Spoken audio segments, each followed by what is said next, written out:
राष्ट्र सर्वप्रथम राष्ट्र सर्वप्रथम राष्ट्र सर्वप्रथम राष्ट्र सर्वप्रथम राष्ट्र सर्वप्रथम की बात ललित सुमन के साथ कार्यक्रम में आप सभी राष्ट्रवासियों का हार्दिक। राष्ट्रपति द्रौपदी मुर्मू आज दिल्ली विश्वविद्यालय के 99वें दीक्षांत समारोह में शामिल हुई। इस समारोह में केंद्रीय शिक्षा मंत्री धर्मेंद्र प्रधान भी उपस्थित रहे। समारोह के दौरान 170 विद्यार्थियों को पदक व पुरस्कार प्रदान किया गया। इसके अतिरिक्त चिकित्सा क्षेत्र में 47 विद्यार्थियों को डिग्री प्रदान की। राष्ट्रपति द्रौपदी मुर्मू ने अपने संबोधन में कहा कि दिल्ली विश्वविद्यालय को उत्कृष्टता के मापदंडों पर देश के अन्य विश्वविद्यालयों का नेतृत्व करने के लिए कर्तव्यबद्ध महसूस करना चाहिए। उन्होंने कहा कि दिल्ली विश्वविद्यालय भारत की समृद्धि और विविधता को दर्शाता है।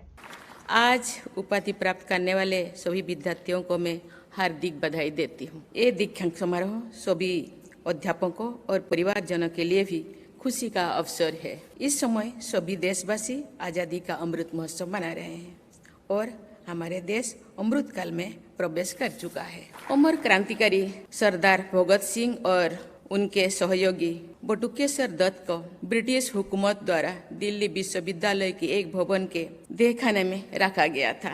1930 के सविनय अवज्ञा आंदोलन में दिल्ली विश्वविद्यालय के विद्यार्थियों ने बढ़ चढ़कर हिस्सा लिए थे। 1942 के भारत छोड़ो आंदोलन के दौरान दिल्ली विश्वविद्यालय के अनेक विद्यार्थियों ने विद्रोह किया और जेल गए। दिल्ली विश्वविद्यालय के इस क्षेत्र को स्वाधीनता सेनानियों का आशीर्वाद प्राप्त है। भारत माता के उन सपूतों में प्रेरणा लेकर आप सबको नई भारत का निर्माण करना है। हमारा देश नई और गहरे विचारों को अपनाने वाले देश रहा है। हमारे यहाँ वेद और उपनिषद, भगवान महावीर और बुद्ध के विचार आज भी जीवंत है। मैं ओडिशा के अपने छोटे से गांव से शहर जाकर पढ़ने वाली अपने गांव की पहली लड़की थी। आप सबके सहपाठियों में भी ऐसे कोई विद्यार्थी होंगे जिनके परिवार या गांव से उनसे पहले कोई विश्वविद्यालय स्तर की शिक्षा नहीं प्राप्त किया होगा। ऐसे विद्यार्थियों बहुत प्रतिभावान और संघर्षशील होते हैं। ये बड़े उत्साह के साथ अपने सपनों को पूरा करने के लिए यहाँ आते हैं। कभी कभी ऐसी स्थितियाँ उत्पन्न की जाती है जिनके कारण ऐसे विद्यार्थियों में हीन भावना या इंफीरियरिटी कॉम्प्लेक्स घर कर जाता है। किसी भी संवेदनशील समाज में ऐसा नहीं होना चाहिए। ऐसे फर्स्ट जनरेशन यूनिवर्सिटी स्टूडेंट्स को सम्मान और प्रोत्साहन देना सभी अध्यापकों और छात्रों का दायित्व है।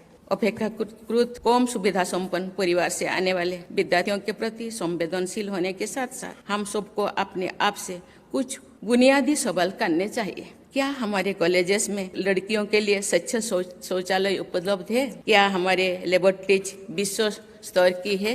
ग्लोबल टैलेंट हब के रूप में विख्यात इस विश्वविद्यालय की श्रेष्ठ परंपराओं को आगे बढ़ाने के लिए हम क्या कर सकते हैं? क्या हम विभिन्न क्षेत्रों में बेस्ट प्रैक्टिसेस के लिए बेंचमार्क स्थापित कर रहे हैं? क्या हम गुणवत्ता के सभी आयामों पर विशेष ध्यान दे रहे हैं? क्या हमारे अध्ययन और शोध कार्य समाज, देश और विश्व की जरूरतों से जुड़ा हुआ है? देवियों और स्वजनों, इस विश्वविद्यालय के लिए ये गौरव की बात है कि एकेडमिक सेशंस 2022-23 के लिए अंडर ग्रेजुएट लेवल पर प्रवेश पाने वाले विद्यार्थियों को मैं जानती हूँ 52% संख्या हमारी बेटियां की है। मुझे ये देखकर भी प्रसन्नता हुई है कि आज उपाधि और पुरस्कार प्राप्त करने वाले विद्यार्थियों में भी गर्ल्स स्टूडेंट्स की संख्या लड़कों से लड़की अधिक है।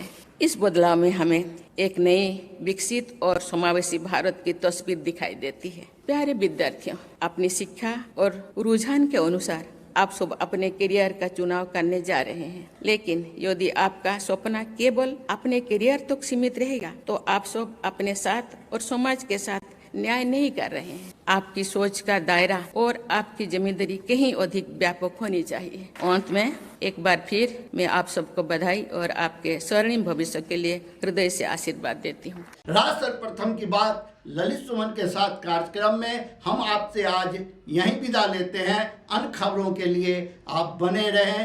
राष्ट्र सर्वप्रथम, वंदे मातरम, जाग उठा है भारत। राष्ट्र सर्वप्रथम राष्ट्र सर्वप्रथम